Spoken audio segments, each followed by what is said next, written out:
咁所以係咯，好多謝，亦都多謝大家今日係抽空過嚟啦。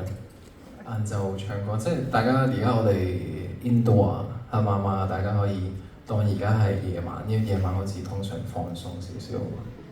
咁啊，所以係啦，嚟緊咧，啱啱就唱咗兩隻歌啦，就係自己嘅歌啦。咁就有啲改編，有啲唔同嘅感覺俾大家聽到啦。咁就嚟緊咧，唱嘅歌咧就係呢幾隻，好似都唔係自己嘅歌。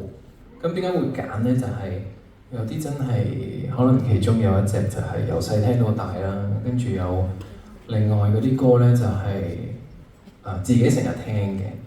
咁咧一陣間嗰個 section 咧，其實有啲歌咧佢本身唔係 jazz 嗰種感覺嘅，咁但係又係我哋自由嘅音樂節啊嘛，咁啊好自由嘅，咁啊將一啲唔同嘅歌曲又會改成唔同嘅風格、唔同嘅感覺俾大家聽。咁就嚟緊呢一隻就唱咗一隻比較經典啲嘅先啦。